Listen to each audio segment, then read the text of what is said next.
A tarefa de educar os filhos é um desafio diário e, desde cedo, a atitude dos pais pode fazer grande diferença na formação de adultos saudáveis emocionalmente. Veja na reportagem de Daniela Bandeira. A Alice tem 4 aninhos. Está na fase dos porquês.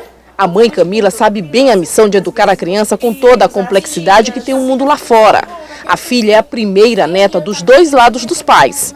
E por isso a preocupação em manter limites com todos os dengos e gostos vindos de todos os lados. Ela foi a primeira neta dos 2 lados, então ela foi muito desejada.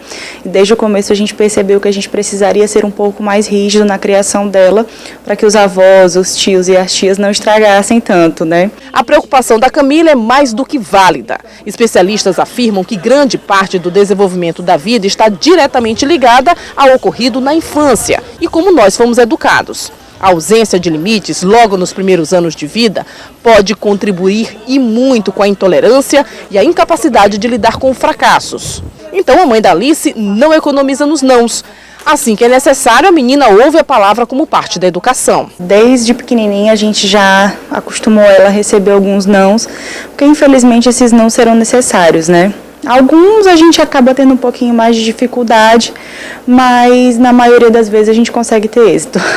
E é isso mesmo. A Master Coach, especialista em desafios em educação infantil, reforça não só a necessidade do não na hora certa. Ela também destaca o quesito limite. E qual a importância de se manter limites? Limites são uma necessidade que a criança tem, inclusive por conta da segurança. A criança que recebe orientação através de limites, ela se sente muito mais segura. É como nós mesmos, né? Quando estamos dirigindo numa estrada. Quando nós enxergamos que existe uma faixa da direita, uma faixa da esquerda, nós nos sentimos muito mais seguros, porque estamos vendo ali um limite. Então, os limites são importantes, são essenciais para o desenvolvimento emocional, psíquico da criança, e os pais devem fazer isso com amor.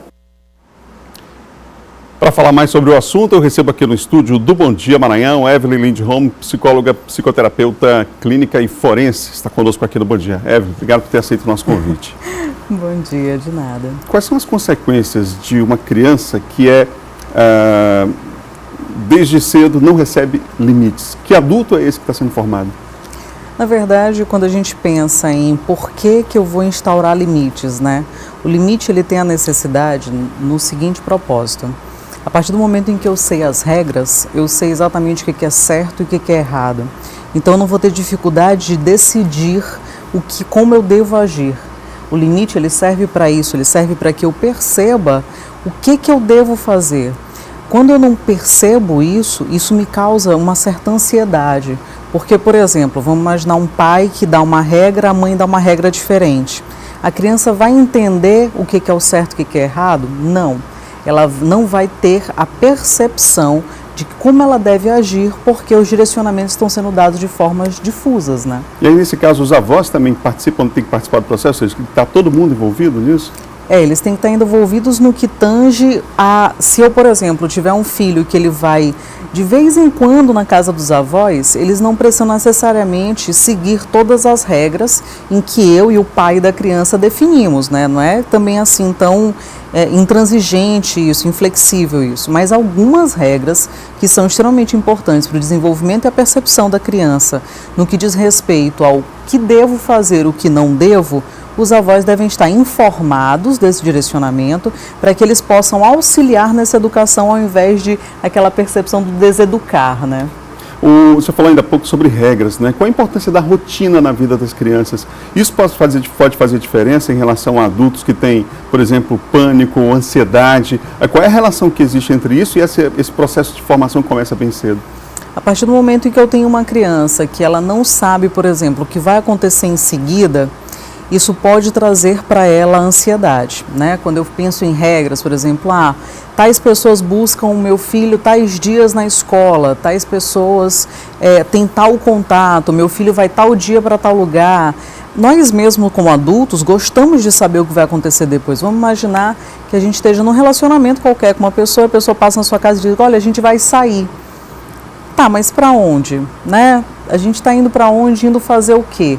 a gente não se preocupa em fazer isso com a criança. Na verdade, a gente pega aquela criança e a gente diz, olha, a gente está saindo. Aí você manda ela se arrumar e sai com ela para qualquer lugar, você não dá um direcionamento para ela não sabe o que vai acontecer, e isso pode trazer, sim, para ela uma perspectiva de ansiedade. Então, assim, a rotina permite que ela entenda qual é o passo das coisas que vão acontecer com ela, facilitando assim para ela uma percepção sobre a realidade que ela está tendo naquele momento e o que vai acontecer em seguida. E a chamada resiliência infantil? Essa habilidade deve ser desenvolvida na criança, ou seja, essa capacidade de superar obstáculos, problemas, dificuldades. E que papel tem os pais no incentivo para que a criança entenda que ela tem essa capacidade?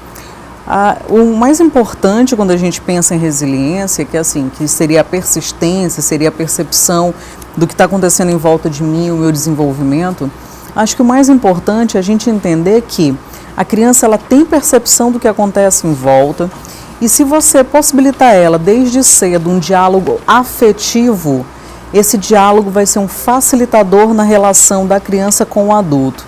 Se você tiver, por exemplo, uma criança que cada vez que ela for falar algo para você criticá-la, você trouxer para ela um pensamento sempre negativo sobre aquilo que ela está dizendo, você sempre dizer que ela não tem condições de perceber aquilo que ela está percebendo, a partir desse momento você está dizendo para aquela criança que ela não tem condições de analisar a realidade dela.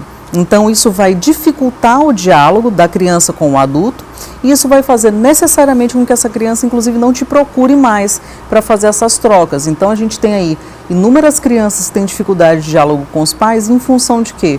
Sempre que ela trouxe alguma coisa para dentro de casa, para os pais criticaram, disseram que ela não tinha condições de perceber aquilo, e isso vai fazendo com que a criança se retraia. Em um determinado momento ela para de dialogar. Onde é que entra aí a figura do pai ou da mãe superprotetora?